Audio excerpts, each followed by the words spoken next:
your Culinary, and now we're going into cheeses and characteristics of cheese, because cheese is made from milk, as you know. And besides it being made from cow's milk, it's also made from goat's milk, it's other kinds, and that can be made from many different animals, you know, even reindeer cheese or buffalo cheese. There are hundreds of types of cheeses, using different variety and types of milk and processing and everything. You'll go and you can find tons of different kinds of cheeses. By adding an enzyme, bacteria, mold, yeast, heat, or smoke to milk, you'll begin this cheese making process. And the milk curdles and the curds, the solids, are separated from the whey, the liquid part of the milk. And some of these cheeses that are consumed at this stage are classified as unripe cheeses.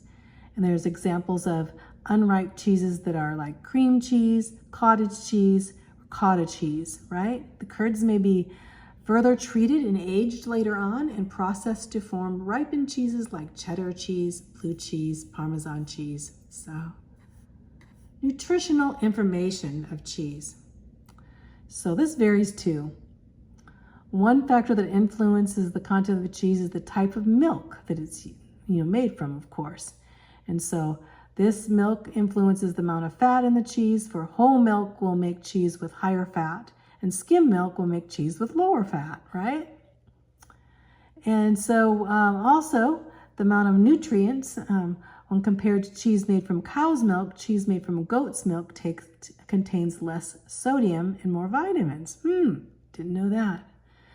The method used to process milk into cheese also affects the types of nutrients. So overall, cheese is very high in protein, and it contains a lot of calcium and phosphorus and niacin and thiamine and vitamin A in their diet. So then, of course, there's types. What are the types of cheese? Cheese is formed from the curds of milk. There's natural cheeses that are made with various different combinations and different ingredients. The chart on page 85, we're going to look at that in a moment. We'll tell whole different kinds. Natural cheeses are often made into pasteurized processed cheeses by adding emulsifiers that give the cheese a longer shelf life to preserve it longer. These are not as healthy usually, and they help the cheese melt more smoothly. A variety of types of cheeses are available, ranging from American cheese to cheese spreads. You can buy cheese spreads, and they may be referred by other names based on the ratio of fat to liquid within them, but the label will inform you if that type of cheese is a natural or processed cheese. Of course, you're going to want natural cheese. Processed cheese have addition, right? Anything processed is not going to be as healthy as natural. Since natural cheese has a greater nutritional value than processed cheese does, natural cheese is better for most uses. So, natural cheese. Storing cheese. There's proper storage practices that are to preserve the cheese and the quality of the cheese. Soft, unripe cheeses should be kept in the refrigerator and used by the date on the container, right? Other soft cheeses will be kept in the refrigerator for 1 to 2 weeks. So when refrigerated, hard cheeses will usually keep 3 to 4 weeks. But as a general guideline, the harder and drier the cheese is, the longer it can be stored. So those cheeses that are soft are not going to last as long. So it says wrap the cheese well and place it in an airtight bag. Otherwise it's going to absorb the, odors of the refrigerator. And change the wrap each time the cheese is open. This will prevent it from molding. I didn't know that. So you have wrappers, and then you take the wrapper off, and you're going to cut some pieces off, then you should put it in a different wrapper. I put it in a freezer bag or a Ziploc bag. If frozen in block form, most cheeses will become very crumbly when you freeze it. So you can still eat it, but it's going to be crumbly. And it says to plan to crumble or grate cheese that has been frozen and to use it in a recipe, which appears it will not matter if it's all crumbly, but if you're going to put it on in a sandwich, it wouldn't be very good, have crumbly cheese. It may also be, cheese itself may be crumbled and grated before freezing, and cheese can be frozen for 1 to 2 months without spoiling.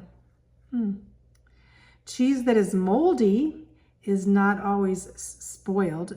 Some cheeses, such as blue cheese, are naturally moldy, and that's the added, as for the bacteria is good, and it makes the cheese good, especially blue cheese. So in a cheese, you can just cut off the mold and you still eat the cheese. So cheeses are not naturally moldy, but may become moldy before they're used. If the mold has formed on hard or natural cheese, it's not necessary to throw the cheese away. The cheese can be used if you cut off the moldy part and use the cheese within 1 week. So since natural cheese continues to ripen and become stronger in flavor as it ages, sometimes they age cheese that has become moldy, and provided they want the mold to have a stronger flavor. So sometimes moldy cheese is good, right? Well, let's go back here. Let's see. Let's go back to, we're gonna go over the tips and techniques. Let's go back to the natural cheeses here. So here's some natural cheeses. Cottage cheese. Cottage cheese is a soft cheese, unripened curds and whey. Curds and whey they used to call cottage cheese curds and whey. They use uses in baking and cooking and salads. Cottage cheese. Cream cheese. Unripened cheese or soft cheese, enough to spread, kind of a tangy, rich flavor in cream cheese. And you can use cream cheese in cooking and desserts and spreads for breads even. Ricotta cheese is unripened cheese, byproduct of mellow flavor, slightly sweet. Ricotta, baking and cooking and pastas, they put ricotta in. Semi-soft cheeses, let's go over them. There's the blue cheese, blue veins running throughout the strong, distinct flavor of crumbling blue cheese. You put them on appetizers and in salads. Blue cheese is bacteria.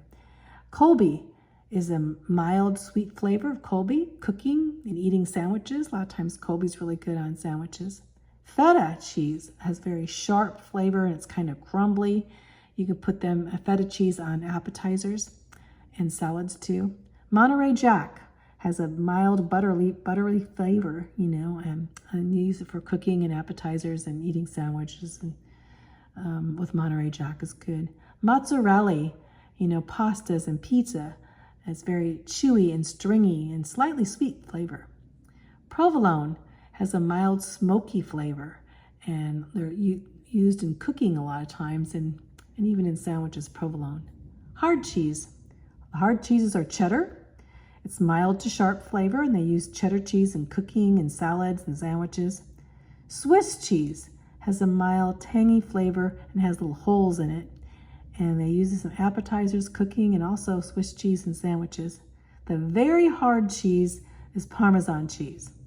And it's very sharp and salty, and they put it on top of pastas and cooking for Parmesan. So those are different kinds of cheeses.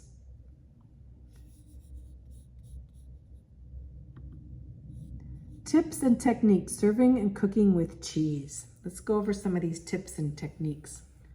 When serving cheese as an appetizer, bring out the full flavor of natural cheese by allowing it to sit for at least 30 minutes to come to room temperature before serving. So you're taking it out, refrigerator, let it sit for 30 minutes is what they're saying. While hard cheeses are generally firm enough to grate easily, semi-soft cheeses may require extra care when you're grating it. Freeze semi-soft cheese or any hard to grate cheese for about 30 minutes to make it firmer. If you're going to grate a soft cheese, they want you to freeze it for a little bit to make it firmer so you can grate it. That's a good tip.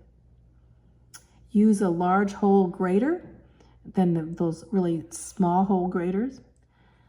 To purchase the correct amount of block cheese for grating, use the following as a guide. 4 ounces of block cheese will yield 1 cup of grated cheese. So 4 ounces to 1 cup.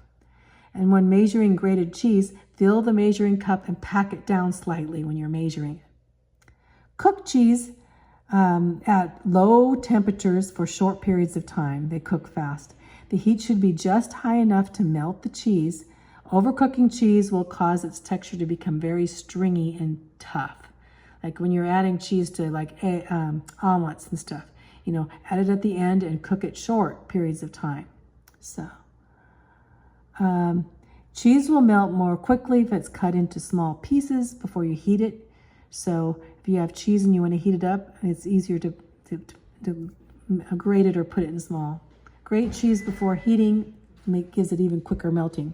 So top dishes with cheese towards the end of cooking time unless the recipe indicates otherwise. So if you're going to put cheese on top of something, do it right at the end because it melts really quick. Allow just enough time to melt, usually 5 to 10 minutes for melting. Processed cheese such as American cheese will melt into a smoother consistency than natural cheese, but it's no natural cheese such as cheddar may have a somewhat grainy texture when melted. Not always is American and processed cheese that good for you, but they're used in a lot of recipes. Different types of cheeses may be substituted for each other if they are similar in texture and flavor.